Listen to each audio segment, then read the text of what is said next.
Good morning everyone, কেমন আছো তোমরা? আশা করি তোমরা ভালো আছো, সুস্থ আছো, আর আমরাও ভালো আছি। তো এখন বাজে সকাল 7:30। তো এখন থেকে আমার ব্লগটা শুরু করলাম। তো চলো, আমার ছোট্ট একটা নতুন ব্লগে সকলকে স্বাগত জানাই। তো আশা করি তোমাদের এই ভিডিওটা কিন্তু ভালো লাগবে। আর হ্যাঁ, শেষ পর্যন্ত অবশ্যই তোমরা ভিডিওটা দেখো, আর ভিডিওটা ভালো লাগলে অবশ্যই একটা লাইক দিয়ে যাবে, তাহলে আমারও ভালো লাগবে কিন্তু ভিডিও বানাতে। তো সত্যি কথা বলতে, ভিডিও বানাতে কিন্তু প্রচুর পরিমাণে পরিশ্রম, মানে কষ্ট হয়। তো ঘাম ঝরে না ঠিকই, কিন্তু কষ্ট হয় খুবই। তো যাই হোক, আর এখানে আমি সকাল সকাল ঘুম থেকে উঠে আর একটু মানে শুরু করেছি, আজ হলো ১ সপ্তাহ মতো একটু এক্সারসাইজ করা। কারণ আমার পা ফুলে যাচ্ছে, তার জন্য আমাকে ডক্টর বলেছে একটু এক্সারসাইজ করতে। তো হাঁটতে বলেছিল, বাট আমার তো এখন সকালবেলাটা সময় হয় না হাঁটার, তার জন্য হাঁটতে চায় না। তো বাড়িতেই একটু করি। আর তারপরে আমি কিন্তু ঘরের কাজবাজ করে তারপরে এখন বসে গেছি একটু টিফিন নিয়ে। আর বরমশাই খেয়ে নিয়েছে, আর আমি এখানে আগে প্রথমে ১ গ্লাস জল একটু খেয়ে নিচ্ছি, কারণ ঘরদোরগুলো ছাঁটিয়ে পরিষ্কার করলাম, তো তাই একটু জল তেষ্টাও পেয়ে গেছে। তো আগে জল খেয়ে নিলাম, তারপরে আমি রুটি খাবো। কারণ রুটি বলতে কাল রাত্রে আমি একটু পরোটা করেছিলাম, তো সেটাই আছে, তো সেটাই খাবো। আর বরমশাই ও পরোটা খায় না, মানে আর রুটিও ভালো পছন্দ করে না, পরোটাও না। তো ও মুড়ি খেলো, আর আমি এই যে পরোটা খাচ্ছি। এটা কি পরোটা তোমরা মানে বলতে পারবে? তো এটা না শিম পরোটা। তো আমাদের ওদিকে তো বলে এটা শিম পরোটা। আসলে এর ভেতরে চিনি, নারকেল এসব দিয়ে মুড়ে তারপরে পরোটার মতন ভাজতে হয়। যেহেতু আমাদের নারকেল নেই, তাই আমি চিনিটাই অল্প করে চিনি দিয়ে দিয়ে পরোটা বানিয়েছিলাম। আসলে আমার মেয়ে খুবই পছন্দ করে এরকম পরোটা করলে, দুটো খেয়ে নেয়। তার জন্য এরকম পরোটা করেছিলাম কাল রাতে। কাল রাতে খাওয়া হয়েছে। কাল রাতে আমি দুটো খেয়েছি, আর মেয়ে খেয়েছে একটা মতো। ও তো খায়নি, ও খেয়েছিল ভাত, আর বাদবাকিগুলো আছে। তো এখন দুটো খাবো, দুটো রাখবো, যদি এসে মেয়ে খায়, আর নাই তো তখন আমি আবার খেয়ে নেব।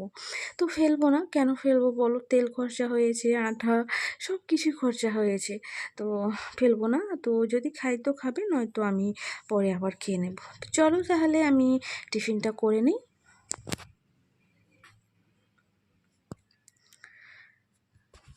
তো এখানে টিফিন করে তারপরে আমি পুরো চলে গেছিলাম স্নান করতে। কারণ মানে যেহেতু এক্সারসাইজ করি, ঘামে ভিজে যায়, তার জন্য স্নানটা আগে করে নিলাম। আর এখানে স্নান টান করে আর জামাকাপড় যতগুলো ছিল তো সমস্ত কিছু ধুয়ে পরিষ্কার করে নিয়েছি। তো চলো এইগুলো আগে ঝটপট করে মিলে দিই।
তো জামা কাপড় মিলে দিয়েছি, আর এসে ভাতটাও বসিয়ে দিয়েছি।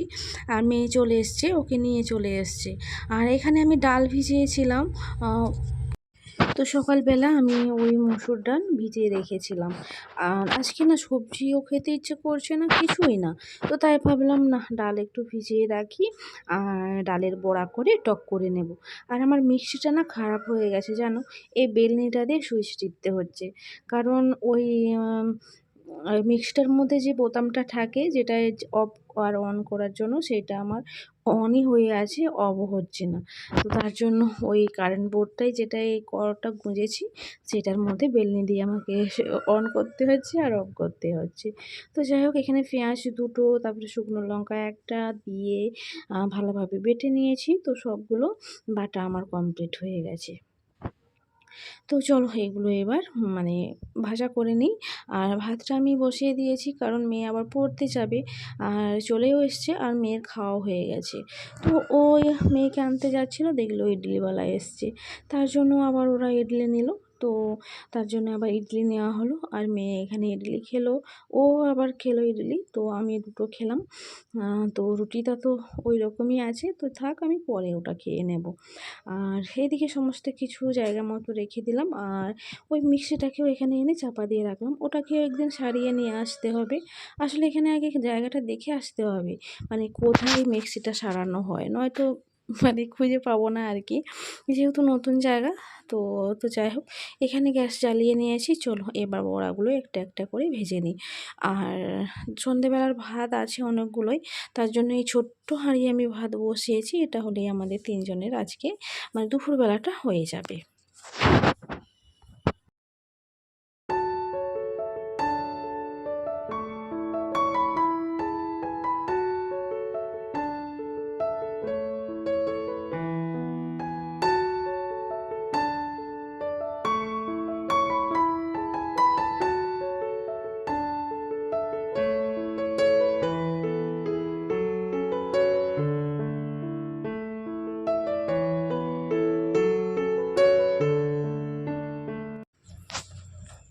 তো ওই ডাল বাটার মধ্যে আমি সামান্য লবণ আর সামান্য একটু হলুদ গুঁড়ো, তারপরে দিলাম গোটা জিরে, দিয়ে একটু ভালো করে মাখিয়ে নেব। আর যেহেতু ওই পেঁয়াজ আর লঙ্কাটা বেটে দিয়েছি, তার জন্য ওগুলো আর দিলাম না। আর এগুলো দিয়ে একটু ভালোভাবে মাখিয়ে নেব। আর ভালো বেশি ঘাঁটাঘাঁটি করব না, নয়তো আবার জল হয়ে যায়। তো এই ডালের বড়ার টকটা না খেসারির ডালেও খুব ভালো হয়, কিন্তু এই দোকানে আমি খুঁজে দেখলাম, বলল খেসারির ডাল নেই, মটরের ডাল আছে। তো মটরের ডালে কোনো দিন খাইনি, বাট ওই এই ওই ডালের বড়া আর খেসারির ডালের বড়াই খেয়েছি। তো যাই হোক চলো, আর এখানে তেলটাও গরম হয়ে গেছে, আর একে একে সবগুলো বড়াগুলো ভেজে নিই। আর এগুলো ভাজতে না খুবই ভালো লাগে আমার, আসলে কেন জানো, এগুলো না কড়ার মধ্যে চিপকায় না। তো অল্প তেল দিলেও খুব সুন্দর উঠে যায়, আর বেশি তেল দিলেও উঠে যায়। আর তেলটা কিন্তু খুবই মানে অনেকটাই করে টানে, তো বেশি করেই তেল দিতে হয়, নয়তো আবার চুঁয়ে যাবে, এই আর কি। তো চামচে করে একটু একটু করে দিচ্ছি। আর এগুলো তো বড়াগুলো ছোট ছোট সাইজেরই ভাজবো, কারণ এগুলো ঝোলের মধ্যে দিলে আরও মানে বড় মানে মোটা মোটা হয়ে যায়, মানে ফুলে যায় আর কি, তার জন্য ছোট ছোট করেই এগুলো ভেজে নিচ্ছি।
তো সমস্ত বড়া ভাজা আমার কমপ্লিট হয়ে গেছে। আর এদিকে সর্ষেও বেটে নিয়েছি, আজকে সর্ষে বাটা দিয়েই টক করব। আর কড়াইয়ের মধ্যে অল্প করে তেল দিলাম, আর তেলটা গরম হয়ে গেলে এর মধ্যে দিয়ে দেব আর এই যে 5 ফোড়ন। তো আমি জানি না আমার রান্নাগুলো কেমন হয়, তো আমি যেরকম জানি আর যেরকম বরাবর আমি করে এসেছি সেরকমই করি। তো যাই হোক, আর এটা না ওই ডাল যে বেটে রেখেছিলাম সেটাতে জল দিয়েছি। আসলে সেই জলটা দিলে না মানে একটু ঝোলটা মোটা মোটা হয় আর কি। তো তেলের মধ্যে 5 ফোড়ন দিলাম, তারপরে ওই জিরে গুঁড়ো, ধনের গুঁড়ো, তারপরে হলুদের গুঁড়ো, লঙ্কার গুঁড়ো দিয়ে সর্ষে বাটা দিয়ে আর কড়াইয়ের মধ্যে দিয়ে দিলাম জল। তো যাই হোক, এখানে ওই ডাল বাটা আর মিক্সিতে যে বেটেছিলাম সেই মিক্সিতেও অনেক মানে ডাল মানে লেগে থাকে, তো সেইটাও ধুয়ে আমি দিই, কারণ ওটা দিলে ওই যে বললাম ঝোলটা একটু মোটা মোটা হয় আর কি। এই যে ডাল ধোয়া জল দিয়ে দিচ্ছি। তো ডাল ধোয়া জল মানে এটা মিক্সিতে বেটেছিলাম, তো তো অনেকগুলোই লেগেছিল, তো সেইগুলো ধুয়ে দিয়ে দিলাম ডালের মধ্যে, এই ঝোলের মধ্যে। আর এটা টকবক করে যখন ফুটে আসবে তখন একে একে বড়াগুলো দিয়ে দেব। তো এর মধ্যে দিয়ে দিলাম অল্প করে একটু নুন, কারণ ডালের মধ্যেও নুন আছে, মানে বড়ার মধ্যে নুন আছে, তাই অল্প করে এখন নুন নিলাম, আবার পরে একটু চেখে নেব, যদি নুন প্রয়োজন হয় তখন নুন একটু দিয়ে দেবো। তো চলো, এই যে ঝোল আমার টকবক করে ফুটে এসছে, এখন একে একে বড়াগুলো দিয়ে দিই। আর এখানে আমি 3টে করে বড়া দিচ্ছি 3 জনের জন্য, মানে 6টা 7 8 9টা, হ্যাঁ 9টা বড়া দেবো 3 জনের জন্য। আর এই সত্যি বড়া দিয়ে ভাত খেতে আমার ভীষণ ভালো লাগে। আর এই বড়াগুলো বাঁচলো কারণ এগুলো এখন খাওয়া হবে, মানে যে যা পারবে রান্নাঘর থেকে নিয়ে যেয়ে খাবে, এই আর কি। মেয়েকে দিলাম 3টে, ও ও 2টো খেলো, একটা রেখে দিয়েছে, বলছে পরে খাবে। তো ওই বরমশাই খাচ্ছে। আর এদিকে আমি একটা লেবু কেটে রেখেছিলাম, তো সেটাই আমি দিয়ে দিচ্ছি। তো বেশি টক করব না, হালকা হালকা টক করব, যাতে মুখে একটু হালকা হালকা টক ভাব লাগে আর কি। তো বেশি মানে ফোটাবো না, তো এমনিতেই ফুটে গেছে, তো আর একটুক্ষণ রেখে ওটাকে নামিয়ে নেব। আর যদি বেশি ফুটায় না আবার জলগুলো সব শুকিয়ে যাবে। তো এখানে আমার এই যে বড়ার টক আমার রেডি, আর সমস্ত কিছু রান্নাঘরের কাজবাজ করে নিয়েছি। আর ও মেয়েকে স্নান করিয়ে দিয়েছে, এখন পালা খাবার। তো চলো তাহলে আমি খাবারগুলো বেড়ে নিই, তাড়াতাড়ি করে খেয়ে নেব। আসলে এখন কিন্তু বাজে 12টা, তো আমার মেয়ের খেতে খেতে 12:30টায় বেজে যায়। আর ওর খাওয়া কমপ্লিট হয় না, ওকে কিন্তু পড়তে ডাকে, তার জন্যে কিন্তু তাড়াতাড়ি খাওয়া। আর তার আগে চলো একটা একটু বড়া টেস্ট করে দেখি। আসলে তখন থেকে খেতে ইচ্ছে হচ্ছিলো, আসলে কাজ করছিলাম তাই মানে খাইনি। তো সত্যি কথা বলতে এত সুন্দর হয়েছে না, মজমজা করে ভাজা করেছি, আর নুনের পরিমাণ, ঝালের পরিমাণ সবই ঠিক আছে। তো চলো, আরে ভাত বেড়ে নিয়েছি 3 জনের জন্য। আর এখানে এই যে পুরো তরকারিটাই নিয়ে এসেছি, যার যেটা পছন্দ হবে নিয়ে নেবে। আর এখানে আমি মেয়েকে বললাম দেবো, ও বলছে না এখন নেবে না, তো একটু পরে নেবে। তো যাই হোক, এখানে আমি 3টা বড়া আমার নিয়ে নিলাম আর একটু ঝোল। তো চলো খেয়ে নিই, তারপরে আবার তোমাদের সঙ্গে দেখা হচ্ছে। তো খাওয়া দাওয়া করার পর মেয়ে পড়তে গেছিলো, আমি একটু আধ ঘন্টা মতন একটু শুয়েছিলাম, তারপরে একটু বসেই ছিলাম, দুজনে মিলে একটু গল্প গুজব করছিলাম আর কি। তো আমরা যখন একটু সময় পাই দুজনে একটু গল্প করি, কারণ আমি সবসময় কাজের মধ্যে থাকি, ঘরে সেটা ওটা করতেই থাকি, আর ও তার ওর কাজ করতে থাকে, সেরকমভাবে আর গল্প করা হয় না। আজকে যেহেতু একটু ফ্রি আছি তাই একটু দুজন মিলে একটু গল্প হচ্ছিলো। তারপরে এখন কিন্তু বাজে বিকেল 4:30টার মতন, আর মেয়ে পড়ে অনেকক্ষণে চলে এসছে, ওকে বলছিলাম একটু ঘুমাতে, ও ঘুমায়নি। তো আর বিছানার চাদরটা অনেক দিন থেকে পাল্টাবো পাল্টাবো করে আর পাল্টানোও হচ্ছিল না। তো আজকে বিকালে এই জন্যে মা মেয়ে দুজনে মিলে বিছানাটাকে একটু সাজিয়ে গুছিয়ে নিলাম, আর বেড কভারটাকে পাল্টিয়ে নিয়েছি। আসলে যেটা বিছিয়ে রেখেছিলাম সেটা একটু মানে কটন না, মানে সুতির, একবারে পিওর সুতি না, কেমন একটা টাইপের, আর মানে হড়কা টাইপের। তো যাই হোক, বিছিয়েছিলাম, খুব সুন্দর লাগছিলো। তো অনেক দিনই বিছিয়েছিলাম, হয়ে গেল 3 4 দিন 5 দিন মতো, তার জন্য ওটাকে উঠিয়ে নিলাম। তো এখন আর পরিষ্কার করব না, কাল সকালে সেটা পরিষ্কার করে নেব। তো চলো আমি এবার একটু এই ঘরদোরগুলো ঝাঁটিয়ে পরিষ্কার করে নিই, তারপরে আবার মেয়েকে একটু বিকেলে খেলতে নিয়ে যেতে হবে। তো গুড ইভিনিং সকলকে জানিয়ে জানালাম। আর এখন বাজে কিন্তু বিকেল 5:30, আর এখন মনে হচ্ছে না যে বিকেল 5:30 বেজেছে। আর এই দেখো দুপুরে কাজের ফাঁকের মধ্যে এই যে হাতে মেহেন্দি করে নিয়েছিলাম। ওই যে বলছিলাম দুজনে বসে বসে গল্প করছিলাম, আমি হাতে মেহেন্দি পরছিলাম আর গল্প করছিলাম ওর সঙ্গে। তো এই যে এরকম মেহেন্দি করেছি, আর এখন রেডি সেডি হয়ে যাচ্ছি মেয়েকে নিয়ে একটু খেলতে। মানে ওকে নিয়ে যাচ্ছি একটু গ্রামের দিকে, সবসময় ঘরের মধ্যে থাকি বন্দি হয়ে, তো ওরও ভালো লাগে না আমারও ভালো লাগে না, তাই আর কি বিকেল টাইমটা একটু খেলতে নিয়ে যাচ্ছি। আর দেখো আমার মুখের মধ্যে কত ব্রণ বেরিয়েছে, এত ব্যথা হচ্ছে না কি আর বলবো। তো যাই হোক, কিছু করার নেই, আর বুড়ি বয়সে যত রাজ্যের ঝামেলা। তো মুখের অবস্থা তো মানে 12টা বাদ দাও। তো এদিকে এই যে মেয়েকে খেলতে নিয়ে এসেছি, আর কয়েকটা বাচ্চা এসছে আজকে, সেরকম বাচ্চা আসেনি। আর ওর সঙ্গে যারা খেলে তারা এখনও আসেনি, তার জন্য ওর মনটা একটু খারাপ। তো যাই হোক একটুক্ষণ বসি, তারপরে যাব বাড়ি। তো এখন বাজে সন্ধে 8:30, আর 8:30 বাজে। মেয়ে তো খুব খিদে পেয়েছে, ওকে খাবারটা দিয়ে দেবো এখন। তো চলো আজকে কী রান্না করলাম তোমাদের সঙ্গে সেটাই শেয়ার করি। রান্না বলতে আমি এখানে আলু সেদ্ধ বসিয়েছি, আর এদিকে আমটা কেটে নুন আর লঙ্কা মাখিয়ে রেখেছি, এটাকে কালকে রোদে দেবো। আসলে ওকে একটা জার আনতে বলেছিলাম, জারের মধ্যে টক আচার করবো বলে, কিন্তু জার তো আনেনি, তাই এমনি মাখিয়ে রেখেছি, ওটা এমনিই খাওয়া হয়ে যাবে। আর এদিকে এই যে বড়া ভাজা আছে, তখনের ভাত আছে, আর তার জন্য আর কোনো কিছু রান্না করিনি। আর এটা না পায়ের ওই পা আমার একটু ফাটা, তো গোড়ালিগুলো প্রচণ্ড ফেটে যায়, তার জন্য একটু মোমবাতি, ওই মোম আর সর্ষের তেল এসব দেখি একটা প্যাক বানাই, তো সেটাই আমি মানে দেখলাম ফোনে, তাই আমি একটু বানিয়ে নিলাম। তো দেখা যাক কতটা কি কাজ দেয়। আর মেয়েকে এখানে আমি খাবার দেবো মুড়ি, ও বলছে ভাত খাবে না, তাই আমি ভাতটা ওই জন্যই রান্না করলাম না। আর তার জন্য ও বলছে আমি মুড়ি খেয়ে আজকে ঘুমোবো, আর ওই জন্য ওকে আমি মুড়িটা দেবো। তো চলো ওকে মুড়িটা আগে দিয়ে দিই।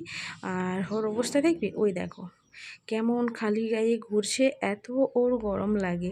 তো যাই হোক এখানে ওই যে ও ঘুমোচ্ছে পেছনে, আর আমি এখানে ফ্রেশ হয়ে তারপরে এসছি।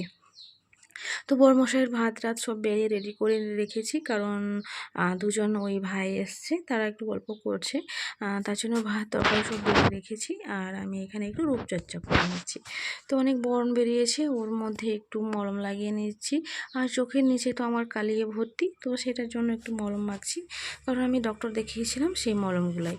আর এখানে আমি যে পায়ের পাটা ভালো করে ঘষে ঘষে ধুয়ে এসেছি, আর এখন যেটা হোম রেমেডি বানিয়েছিলাম সেটা লাগিয়ে নিচ্ছি। দেখছিলাম কাঠের মতন শক্ত হয়ে গেছে, একটু হাতে লাগছিল না, তার জন্য আবার ঘুরেছি, গরম করে নিয়ে এলাম। আর তারপরে আমি গরম গরমই পায়ের মধ্যে লাগিয়ে নিচ্ছি। এবার আর নিচেই নামবো না, তো হাতটা ধুয়ে এসে যা শুবো, আর আমি নিচে নামবো না এখন। তো আর বেডশিটটা তো সাদা, তাই দাগ হয়ে যাবে, তাই ওর মধ্যে কিছু একটা কাপড় ছেঁড়ার মতো মানে বাতিল কাপড় যেগুলো আছে, কিংবা নাইটি, ছেঁড়া নাইটি, সেটা একটু পায়ের কাছে বিছিয়ে তারপরে শুবো, নয়তো দাগ হয়ে যাবে না। তো চলো তাহলে ভিডিওটা কেমন হয়েছে অবশ্যই তোমরা কমেন্টে জানিও। আর আজ তাহলে আসি, আবার দেখা হচ্ছে তোমাদের সঙ্গে নতুন একটা ব্লগ নিয়ে। ততক্ষণ পর্যন্ত সবাই ভালো থেকো, সুস্থ থেকো। Good night.